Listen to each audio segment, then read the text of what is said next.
Hello, everybody, and welcome to this episode of Be the Wolf. Today, I'm going to talk about something a little bit different. I'm going to share some personal stuff, but I want to tell you first off that we move through our lives the same way we move through our business.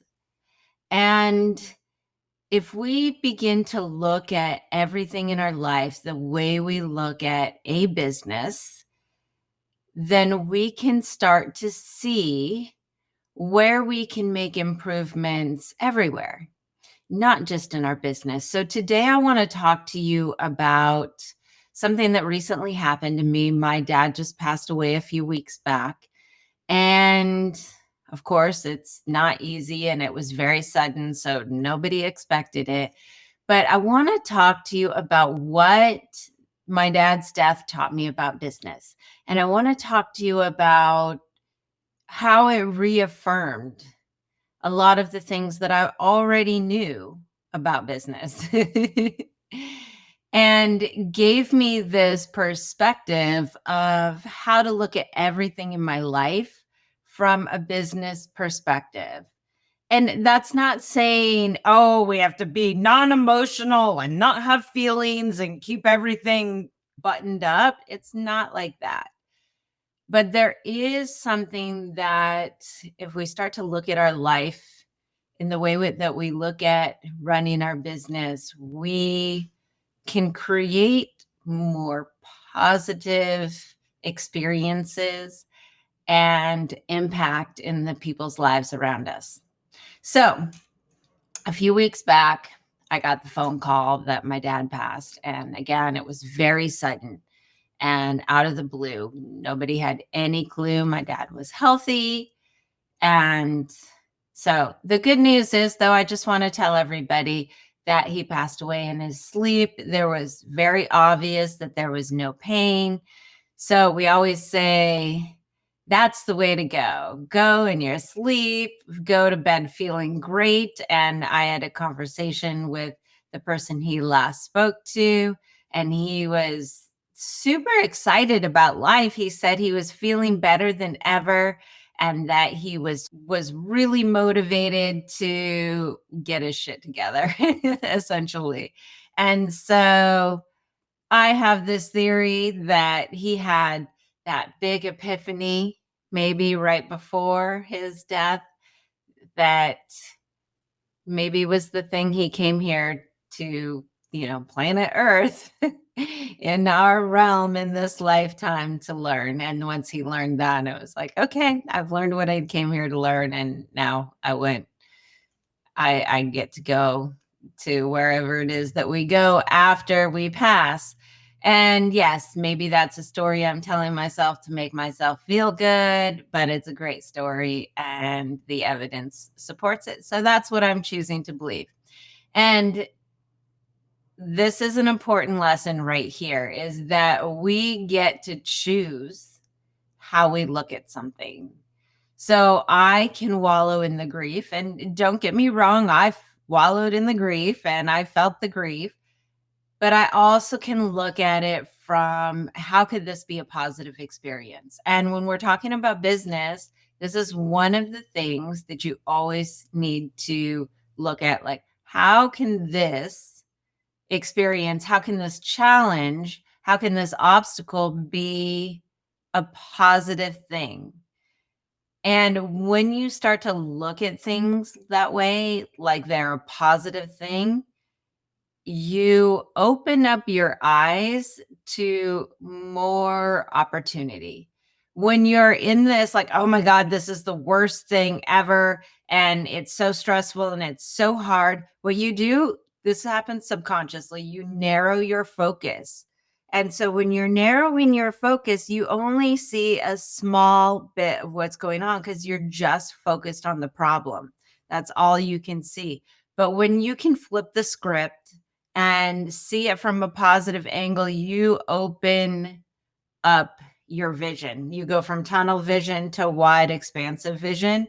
And if you have wide expansive vision, you can see that thing that may be off in the distance that was a little to the left that you wouldn't have seen before, that could be the answer, the solution to your problem.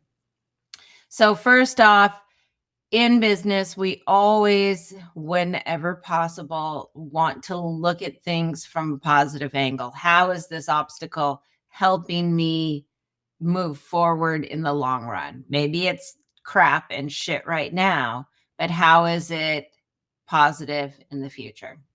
So my dad lived in South Dakota. He had been there for about 10 years and moved from Colorado. Uh, and I went early. Of my two half sisters, there's three of us. I'm the one who's the most organized. And so I went early to take care of the paperwork and all of the logistical stuff. And my mom passed almost exactly a year ago. So I just went through this. So I have the understanding of all the little things that need to be done. So I went early to get a jump on things. I got there 5 days before my sisters. So I get there and I arrive. He was a business owner, not the greatest business owner, but he was a business owner, and he'd been in business for decades. So he was a sign shop owner. And so I get to his place, which is a live workspace, small apartment kind of thing in the front, and big, massive, like 4,000 square foot warehouse in the back. And I get there, and oh my God, what is it? A mess. There was so much stuff. One room, the walls were completely covered with bookshelves.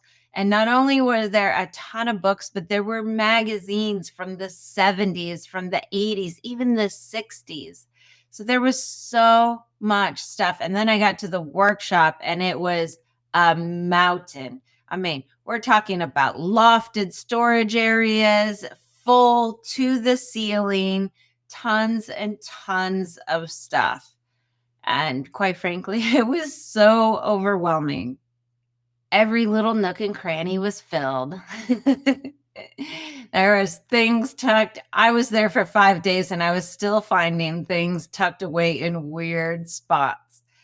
But I did that walkthrough, and I was instantly overwhelmed. There was so much to do, and we were only going to be there for a short time. We had to clear out this warehouse, get rid of all of his stuff.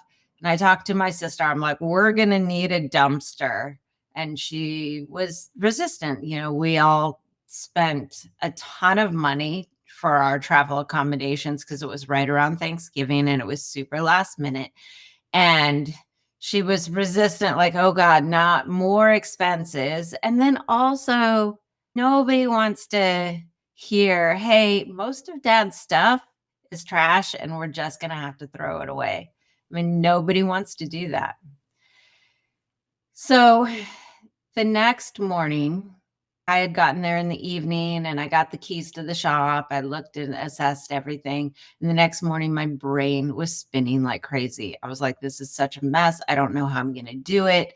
And this is something that I do, and I teach my clients to do, because when we are spinning about something, there's some sort of emotional attachment to what's going on within ourselves. It's less about, oh my God, I have all this stuff to do, and more about something that all the stuff you do reflects about you. So when I woke up in the morning, my brain was spinning. I hadn't been spinning like this for years. And this happens a lot when something new comes in our life. We have everything nice and smooth, and then something new comes in or disrupts it, and then we're faced with something we haven't felt in years. So for me, it was the brain spinning. And that used to be my normal. It was like my old friend in me was back. The anxiety of too much to do and not enough time. And my brain kept ping-ponging all around, back and forth, thinking about everything that needed to be done. And where was I going to start? Like, literally, where was I going to start? The stress was so unreal. And of course, the emotionality of the situation just made it worse. So instead of jumping up and getting to work, I did what I teach my clients to do, and that is to stop and deal with your emotions. So I knew that if I jumped in and started trying to get stuff done, that I would be spinning my wheels, that I would probably feel more anxiety and more stress, and that I would make bad decisions that I would just have to redo later. So most days I try to meditate for an hour, but that day I had to do something different. I had to sit and figure out why I was so overwhelmed. Like, what was it about this mess that was so overwhelming, besides the obvious of the passing of my dad? And so I really started to look at the mess, and I realized that I felt like I was a mess. And so that was the thing, that was the internal thing that was happening for me that made the outward mess overwhelming. My house, generally speaking, is pretty neat. There gets to be a little pile of stuff, and I clean it up right away because I don't like to look at a big, overwhelming mess. A little mess is okay, I can deal with that. But a big, overwhelming mess makes me feel like I'm a mess. And so I took the time, because I know this from past experience and I know it from working with my clients. I took the time to deal with the emotions of feeling like I was a mess first. And I teach my clients, and I use advanced mental techniques that can clear the negative emotions out of my nervous system, and that allows me to release that belief that I'm a mess. You hear a lot of personal development people talk about limiting beliefs and how you have to conquer them in order to have success. And well, this is true, but this belief that I am a mess, that was definitely going to get in my way while tackling that giant mess, because here's this big giant mess that's a reflection of the thing that I don't like about myself, because I think that I'm a mess. And at home I can control my mess, but this is a mess I have to deal with that's right in my face. And so I don't know if any of you out there are neat freaks. This could be something that's going on within you subconsciously. And so when your business blows up and everything falls apart and it's a mess, because inevitably there's little pockets of things that happen like that, it becomes more overwhelming, because not only are you dealing with whatever blew up and whatever made the mess, but you're dealing with these emotional internal things of feeling like you're a mess. So I took that time, and it took 2 hours, which is a lot. So I took the time to deal with it. And then here's the thing that was really cool though. When I first got to South Dakota, I feel like people were treating me funny, were treating me weird. And maybe that's because I'm from New York and oh, the big city girl that obviously doesn't belong here. But as soon as I cleared that feeling that I'm a mess, everybody in South Dakota started treating me differently. They started treating me very warmly, very welcoming, the people at the stores, the people on the street. So it was a very interesting, obvious, instant shift. And it was me that shifted. The people in South Dakota didn't shift. So that was one of the things, the benefits of dealing with those emotional things is you come off differently and people respond to you differently. So when you're talking about business, if you've got this emotional stuff going on, like if you subconsciously think you're a mess or something like that, you are projecting a certain energy. So people respond to that. You know, when somebody walks into the room and you can feel it, whether it be positive or negative, it's the same thing. We don't even realize that we're responding to people on an energetic level, but we are. And so when you deal with some of your own emotions and some of your limiting beliefs, because there's always an emotional aspect attached to them, when you deal with that, You shift the way you project to the world, and people will respond differently to you. So if you're a business owner who's thinking, people don't really like me, they don't get me, they don't understand me, when you deal with your emotional stuff inside, that will shift. People will start to get you. They will like you more. Not that you need to move to make everybody like you. That's not the point.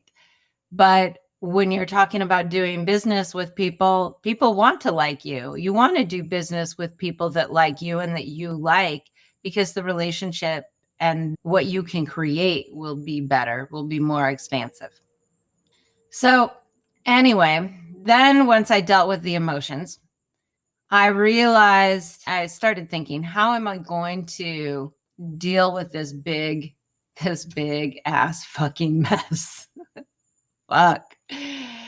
And I sat there and I let myself have my grieving emotions. Again, I needed to move those emotions so that I could actually face this. And I realized I needed to look at this whole thing like a business.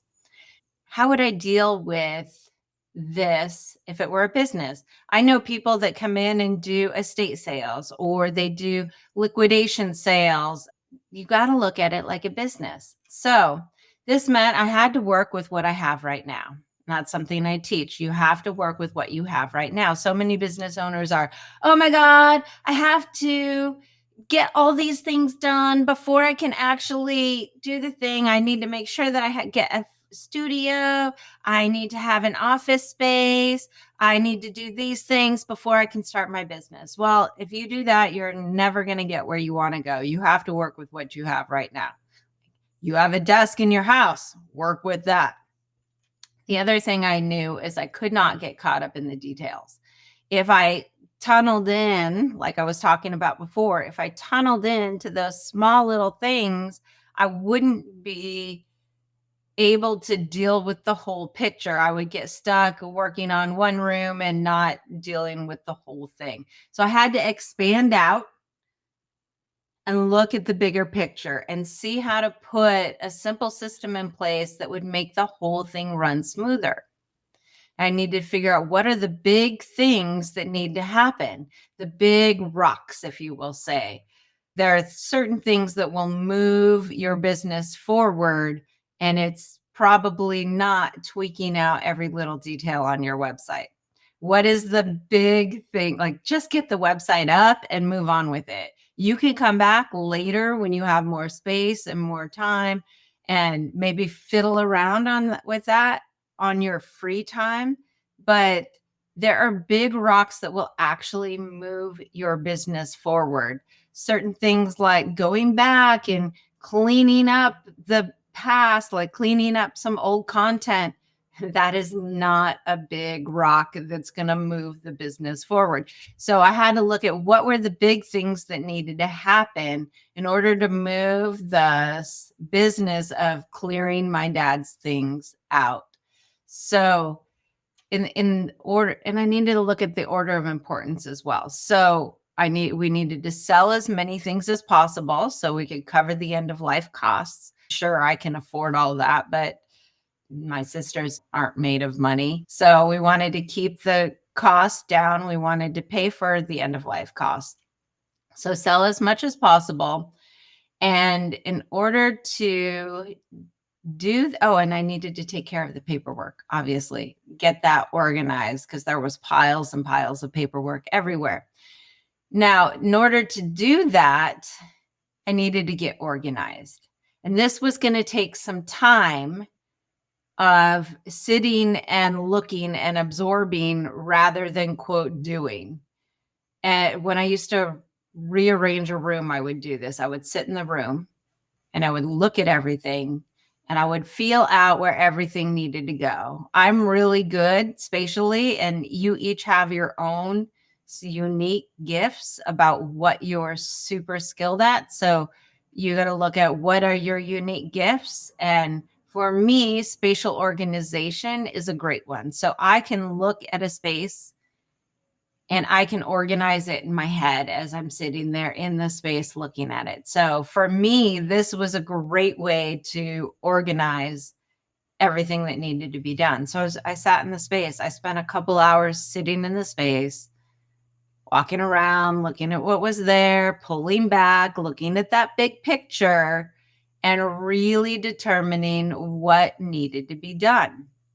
And so the reason I needed to get organized was so that I didn't keep repeating things.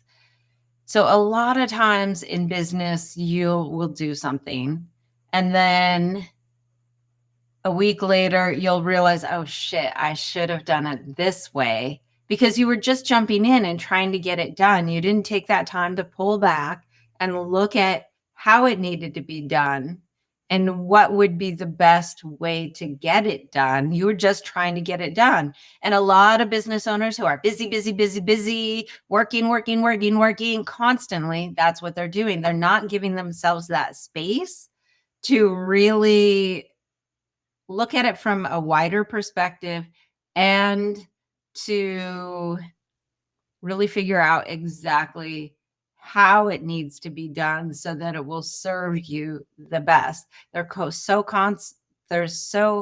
concentrated on the doing and getting things done that they're not doing them as well as they could be.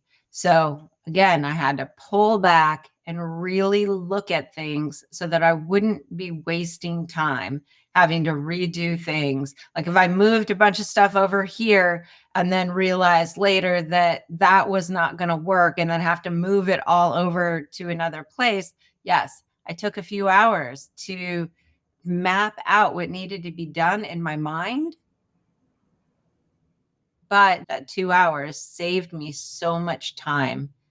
Ways that I've done the opposite in the past in business, and I'm sure you have too. I've set up sales funnels and I was like, oh God, I just got to get it done because I need the money to come in and blah, blah, blah. And if I don't do it, everything will fall apart and I'm not going to get the business I need, blah, blah, blah. And just, or rushing to get a marketing email out and going back and looking and seeing you've got some mistakes, or the funnel you made a mistake, you maybe led it to the wrong email sequence, or you just didn't do as good of a job. You were carbon copying the content of the funnel or the video that you used. And so it didn't land. But if you had taken the time to really look at what's the big overall picture that I'm trying to create, you could see, oh, maybe I would put different content in that video. Maybe with that email, I would have put different content in the email. So again, we want to pull back and look at the big picture so that we can formulate a strategy that will allow us to win. Not just get it done. When you're an employee, you're just getting it done. You're doing what you're told, you're getting it done. But as the business owner, you need to have a strategy, because just getting it done is going to put a bunch of mishmashy pieces. I mean, if you're trying to make a patchwork quilt, that's great. But if you're trying to make a quilt that has a beautiful design, that has some semblance and some order, which I suggest is how you run your business. You don't have to listen to me. This is just a suggestion. Yeah, you want to create that quilt that has some semblance and order, some design to it, so that it's much more beautiful rather than the patchwork quilt. I mean, if the objective is just to create warmth, whatever, just get it together as quickly as possible, then that's fine. And patchwork stuff works for a time, but in the grand scheme of it, for the overall success of your business, you need to have strategy. You need to have a big picture view of how you're going to move. The other thing, when I was sitting in that room, I had to get calm. So I had to get really comfortable in that mess. And I had already done the emotional work, so I was able to be comfortable and it was easier. And because of that, because of that, I was actually able to see where the things would fit and what needed to be done without panic. If I hadn't taken the time to deal with that emotional mess inside of me, then I would have been making poor decisions that would have been just about getting it done. We have to get it done. Oh my God, the stress is so great. Blah, blah. So, taking that time to get calm, deal with those emotions, taking the time to really pull back, look at the big picture, and figure out a strategy. Looking a few steps down the line, but not so many steps down the line. It's kind of like playing chess. You see the things that need to be done and you see the different strategies you could take. And when you run those through your mind, then you choose a strategy. And you also understand that you may need to pivot from that strategy as different things come up. If you stay too hard to the strategy, you're not going to have the room for seeing other obstacles and preventing them. You're not going to see possible opportunities. A few episodes ago, I talked with Wade Mullins about marketing strategies versus tactics. And this is the same thing. When you're just doing the things, okay, I'm doing Facebook ads and I'm doing email marketing and I'm doing this and I'm speaking at events, I'm doing all these things. Those are different tactics. But if you have a strategy, you see how it all works together, and it has to work together to create this cohesive thing that creates that big overall picture that I'm talking about. So again, I had to pull back, figure out a strategy, get organized, calm the emotions down so I can make good decisions. You never make your best decisions when you're stressed, except in massive life and death crisis situations. Then the obstacle is to get safe right now, to make things okay right now. In that case, you can make very good decisions from a stressed out place, because from a stressed out place, you're only concerned about right now in this moment. And that is why making decisions for your business from a stressed out place is not generally the best thing, because you're only concerned about right now in this moment, getting relief, feeling better, and making things okay right now. You're not looking at the big picture. And as a business owner, you need to be looking at the big picture. Yes, you have to make sure that you have money in the bank and can pay the bills right now. But you also have to look down the line to make sure that you have money in the bank to pay the bills in 6 months from now, in a year from now. It's not all about right now. And when you're making decisions from a stressed out place, it's all about right now. So again, in a crisis, it's okay to make decisions from that place. If you have the space to get calm, yes, take that space to get calm and then make the decisions. Then you can make the decisions to deal with right now and the future at the same time. And you can't plan too many steps ahead, because planning too many steps ahead, you're not going to know what you have to actually work with. If you plan too many steps ahead, you're going to try to adhere to the plan, but maybe different things have come up and you don't have what you thought you were going to have. And if you're trying to make the plan work without the ingredients for the plan, if you're baking a cake and you did all the things according to the plan, but somehow you didn't end up with enough eggs, you have to change the plan.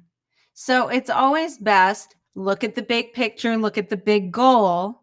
Don't worry about every single step that you need to take to get there, but just look at the first few steps. At the first few steps, then with each new step, you can be like, this is what I have right now. You cannot create and you cannot build with things that you don't have. So what do I have right now. So in this gigantic mess, what do I have right now? I have myself. I have my sisters coming in a few days, and I have the opportunity to get this organized and get strategy and get a plan in place so that when they arrive, then we have more hands to do the doing. So the plan was to get it organized so then it just becomes about doing, and the doing becomes easier. You have to trust yourself enough to be able to know that when the next step comes, you will know what to do. You'll be able to see it. And part of that is because you've looked ahead and you've looked at the big picture. And when you move too many steps ahead, you miss those opportunities. You miss something that you had in this particular place, but you were so focused on the plan that you miss this great opportunity, or you let something slip through the cracks. We don't want that to happen. So one thing that nobody ever tells you about business is that it's messy. It is messy as fuck. And you see everybody on the social media, they look buttoned up, they have it all together, they have their neat, tidy systems. But when you're starting something new, it's a mess. When you're seeing all of that stuff, you're seeing the systems that have been created and perfected over time. But when they first started, it was a mess. And this taking care of my dad's affairs is like taking over a business that you know nothing about. So it's bound to be messy. And this means you have to give yourself some grace. You have to let go of that expectation of perfection. The perfection, it's just not going to happen. When you let go of that, again, you open up the possibility for things to surprise you in wonderful ways. So for 5 days before my sisters got there, I woke up at 4 a.m. I started working on my own business for 4 or 5 hours. And then I went to the shop, organized, threw stuff away, got ready for our estate sale. And then I'd end up at the place where I was starting to get a little cross-eyed. I was getting exhausted. But then I would go back to the place I was staying and I'd work for another 4 hours going through the paperwork. And I go to bed around 9 or 10. Who am I kidding? It was really like 10, 11, 12. And so I continued this pace for about another 9 days after those first 5 days. And those first 5 days, I was on point. I was taking care of myself. And yes, I was working 18 hours a day, but I was still taking the time, giving myself space for grief. I was still moving through at a good pace. Now, I don't recommend ever working 16 to 18 hours a day unless it's absolutely necessary. And you have to understand that there's always going to be a price to pay. I'm still paying that price. I'm still catching up from my rest, from my sleep, from my being able to focus for my normal 8-ish hours a day. And there's always going to be a pendulum swing. So if you've got a big deadline and you're pushing to meet that, on the other side of that, you're going to have some collapse and you need to allow space for that. So when you know that, when you're running a business, that if you're trying to make a big launch and you're trying to meet those deadlines, give yourself space afterwards with a light workload, because you've got to allow your nervous system to come back down from the stress of that so that you can continue to make those good decisions. Everyone has their sweet spot of amount of hours to work. For me, it's 30 to 50. For you, it might be 40 to 60. For other people, it might be 45. Whatever it is, understanding what your sweet spot of the amount of hours to work is a great thing to do for your business. So one of the things, though, and this is huge for running a business, one of the reasons why I was so good at getting so much stuff done, especially in those 5 days without taxing myself, When everybody else came in, I taxed myself. We'll talk about that in a second. But one of the reasons why I was so good at it was because I broke up the kind of work that I was doing. The beginning of the day, I worked on my own business. The next part of the day was physical labor. And then the next part of the day was mental labor. Years ago, when I was bartending, at the end of the day, I would ride my bike home from work, and sometimes my legs would be so tired, just be like, oh, I don't want to do it. But I get on the bike and it instantly feel good because I was using my muscles in a different way. So this is really great for you when you're running a business. You've got to break up the kind of work you're doing so that you're using your brain, using your muscles in a different way. This is why time off is so important. When you give certain things a rest, your subconscious mind still works on them in the background. And because it's not focused on the problem, the answer will come. So your subconscious mind still works on those things, those problems, those issues, those things that you want to get done in the background while you're out having a good time. But having that space really allows new information to come in that could spark the idea. So working on something different and changing up the things that you work on. If you're always focused on one specific project, one thing all of the time, your brain is going to get tired more quickly and you're going to not get as much done. So for optimum productivity, you have to take time off. You have to work on different things. You can't work on the exact same thing all of the time. You've got to break that stuff up. It's gives you a refresh when you change the way your brain is working or you change the muscles you're using. And again, this keeps you from having to redo things later. If I had stayed working on organizing the shop for 12 hours instead of 8 or 9, I would have wasted a lot of time. Sometimes I pushed past where I started feeling that exhaustion of doing that specific thing. And the next day when I got back, I could clearly see that those last few things that I did were not as great. Oh, it was not great for me to put this thing in this pile. Let me just go put it back. So I had to retrace and retrack. So I wasted time by not leaving when I was tired and I was not making as good of decisions. Again, being tired with your decision making is very much like being stressed because your body wants to say, no, this is enough, but you're trying to push through. So you're making these kind of fight and flight decisions because you're trying to get it done. But again, trying to get it done doesn't necessarily mean it gets done well. Okay, so for the first 5 days, I was great. I took care of myself. I had really great balance. And then sisters come in. First, I almost lose a whole day because my one sister is flying in and the airport's over an hour away. So all day, her plane keeps getting delayed. And I had already driven out to Rapid City. And so now I'm just in the ether, not doing anything, being like, oh shit, what's going to happen? I'm just wasting time. And then I started to get stressed. But I figured out some things to do that actually helped out later. I figured out some places to donate some things, and that was great. But it got more complicated. And if you've gone from solopreneur to having employees, you know that having more help is great, but it does make everything more complicated.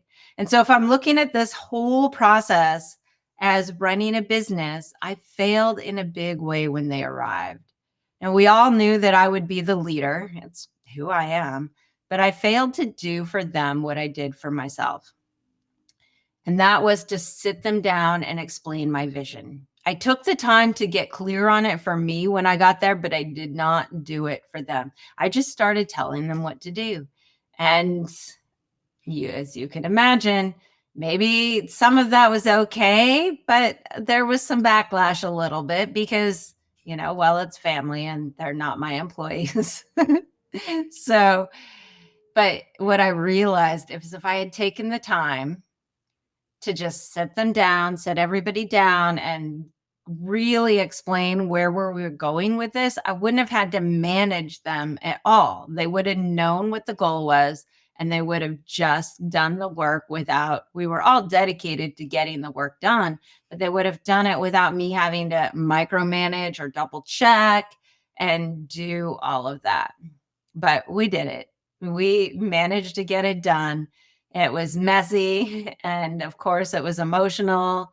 But on day 8, the selling began to happen and some pretty magical things began to happen.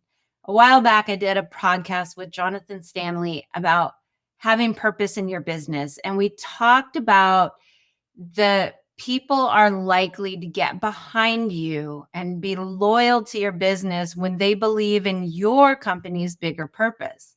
So, our company, right, the affairs of my dad, the bigger purpose was to pay for his end of life costs and clear out the warehouse. But because people knew, like we told people and we put them on the flyers and the advertisements that we were trying to cover our dad's end of life costs that he had passed suddenly. And people were so generous. We would tell them a price for something and they would give us more money. And they did that because they believed in what we were doing. It just wasn't some garage sale where we're trying to make some money. They believed in the bigger purpose of what we were trying to do. And of course, it was community and it's a small town. So it was really wonderful and so touching. It was, yeah. It warms my heart and really makes me feel so loved and really, it was really special. There's something about community. And when you own a business and you have a bigger purpose, you create community. You create people that rally behind you and your purpose. And that is such a beautiful thing. So when people understand your why, they're more likely to pay more for your services. They are more likely to show up. They are more likely to buy again. So there it is. The things that I learned and were reaffirmed because of the death of my dad about business. Number 1, get your emotions and your stress under control so you can make those good decisions that lead to the great outcomes. Number 2, create a vision and a strategy. Don't just do things for the sake of trying to get things done. It's not enough. You need to create a vision and a strategy. Number 3, mix things up. If you go down one rabbit hole for too long, you will make mistakes and you will miss opportunities. Mix things up. Do not let yourself get exhausted on one task. Change the way you use your brain, change the way you use your muscles throughout different points in the day. You will be more productive and you will feel better. Next one is take the time to get your team on board and enrolled with your vision.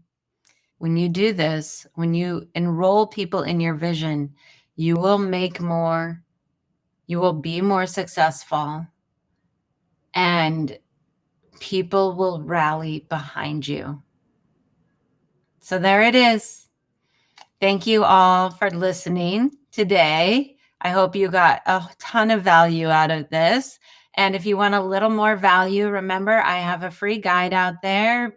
Grow your business and have fun doing it. Love doing it with the 3 secrets the business gurus never talk about. You can grab that at bethewolfgift.com. Open up your browsers, type it in now. You don't want to forget bethewolfgift.com. Grab that guide and maybe rewind a little bit to go over those points again to just really ground them in. Oh, here, I'll just do it for you. Get your emotions and stress under control so you can make great decisions. Create a vision and a strategy. Mix things up. Take time to get your team on board and enrolled with your vision and your strategy. Okay. Thank you again. Thank you again, everybody. We will see you next time on Be the Wolf. And remember, when you unleash the power of you, humanity evolves. Bye, everyone.